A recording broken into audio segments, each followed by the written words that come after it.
नमस्कार सभी को। जैसा कि अभी ग्रुप में चल रहा है कि लोगों के पास कॉल्स आ रही हैं, स्पेशली पीजीटी बायो। उनको झारखंड से किसी ने कॉल किया है। लोग ऐसा बता रहे हैं कि जो अर्जुन मुंडा है उनकी रेजिडेंस से किसी ने कॉल करी है और उनको वहाँ पे बुलाया गया है कि उनको अपॉइंटमेंट लेटर जो फाइनल है, जो प्लेस ऑफ पोस्टिंग जिसमें दी होगी वो दिया जाएगा। हालांकि मेरी अभी एक दो लोगों से बात करी है तो उन्होंने कंफर्म किया इसे, लेकिन मैं शाम तक इसको बताऊंगा कंफर्म करके पूरी तरीके से कि क्या है इसमें क्या नहीं है। लेकिन एक मतलब था ऐसे लाइटली जो चल रहा है, तो मैंने सोचा वो आप लोगों से शेयर कर दूं। दूसरा मेन पर्पज़ है इस वीडियो को बनाने का, जो अभी एक काउंटर एफिडेविट लगाया गया है EMRS की तरफ से। काउंटर एफिडेविट में वैसे है तो बड़ा, उसमें कई सारे पॉइंट्स हैं, लेकिन कुछ पॉइंट्स मैं यहाँ पे बताना चाहता हूँ, जिसमें मेनली 17, 18 या 15 है। इनको आप लोग देख लीजिए। 6 और 7 है, ये आप लोग देख लीजिए उसमें। अब इशू ये है कि उसमें एक लाइन इन्होंने मेंशन करी है कि कट ऑफ डेट जो इन्होंने डिसाइड करी थी, तो उस कट ऑफ डेट तक सर्टिफिकेट होना चाहिए लोगों के पास। तो अब सर्टिफिकेट को लेकर लोगों में थोड़ा डाउट है। जैसे लोगों ने पूछा, सर सर्टिफिकेट का मतलब क्या यार डिग्री से है? क्योंकि मेरा रिज़ल्ट तो बहुत पहले आ गया था, लेकिन डिग्री मेरे हाथ में बाद में आई है। तो मैं उनसे ये कहना चाहता हूँ, सर्टिफिकेट का यहाँ पे मतलब ये है कि वो रिज़ल्ट जो आपका है, जिस भी पोस्ट के लिए जो एलिजिबिलिटी निर्धारित है, उसका जो रिज़ल्ट है, सर्टिफिकेट का मतलब यहाँ पे रिज़ल्ट से है। रिज़ल्ट डिक्लेयर हो जाना चाहिए। जैसे होता क्या है कि कई बार मान लो हमारा रिज़ल्ट 1 महीने पहले आया, अभी जस्ट मान लो मार्च चल रहा है, फरवरी में कोई रिज़ल्ट आया, लेकिन डिग्री या सर्टिफिकेट वो 1 साल बाद मिलता है।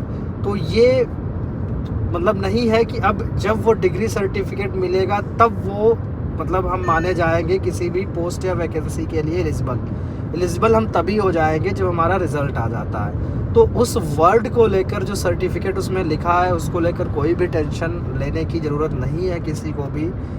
और जो काउंटर एफिडेविट लगाया गया है इनकी तरफ से, EMRS की तरफ से, उसमें बहुत सारी चीज़ें इन्होंने क्लियरली मेंशन करी हैं। मतलब उन्होंने ये कहा है कि जब हमने एडवर्टीज़मेंट निकाला था तो उसमें सारी हमने एलिजिबिलिटी चैप्टर 3 में दे रखी थी, क्लॉज 3.1 में। और उसमें मैंने मेंशन भी किया था कि कट ऑफ डेट ये होगी, यानी इस डेट तक आपके पास एलिजिबिलिटी आपकी होनी चाहिए जो आप फॉर्म भर रहे हो। फिर उसमें इन्होंने मतलब ये भी कहा है कि जब हमने डेट एक्सटेंड करी थी तो उसमें भी हमने ये बताया था कि आप फॉर्म तो अप्लाई कर सकते हैं जिनका भी छूटा हुआ है, लेकिन नॉर्म्स और कंडीशंस वही एप्लीकेबल होंगी जो हमारे एडवर्टीज़मेंट में दी थी। अब जैसे लोगों का कहना है जिन्होंने कोर्ट केस किया है कि उसमें ऐसा कुछ मेंशन नहीं था, कोई विज्ञप्ति नहीं आई थी, कोई नोटिस नहीं आया था, केवल पॉपअप आया था। तो जहाँ तक मुझे याद है कि उस समय करेक्शन के लिए भी एक बार ओपन हुआ था, तो मैंने भी उसको ओपन करके देखा था। तो जब अंदर उसको ओपन करते थे तो उसमें जो इंस्ट्रक्शंस दिए रहते हैं, जैसे फॉर्म अप्लाई करने से पहले कुछ इंस्ट्रक्शंस दिए होते हैं, तो उन इंस्ट्रक्शन में हमें टिक करना होता। तो वहाँ पर एक पॉइंट था कि आपकी एलिजिबिलिटी वगैरह सारी वही होनी चाहिए जो कट ऑफ डेट निर्धारित करी गई थी।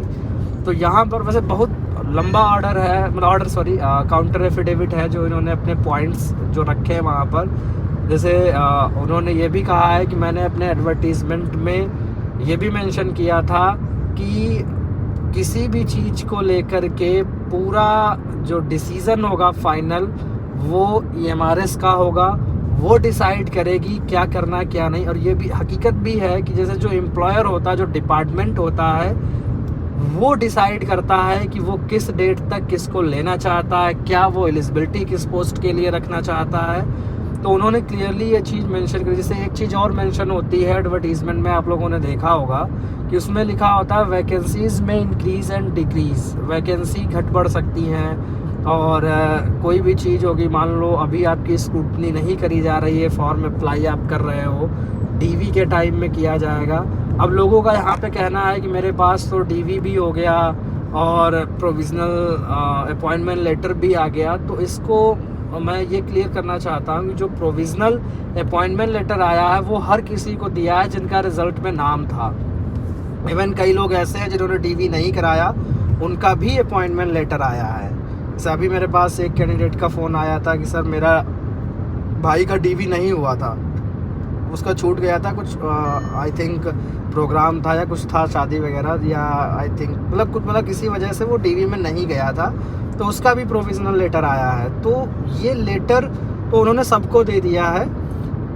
और बाकी आप लोग देख सकते हो एक काउंटर एफिडेविट की पीडीएफ पड़ी हुई है जो एमआरएस ने लगाई, उसमें सारी चीज़ें उन्होंने हर पॉइंट को क्लियरली वहाँ पे लिख भी रखा है, ये चीज़ें हैं। तो बस मुझे यही बताना था। ये कुछ पॉइंट है 17, 18 और ये सब देख लीजिएगा, इसमें क्लियरली मेंशन्ड है।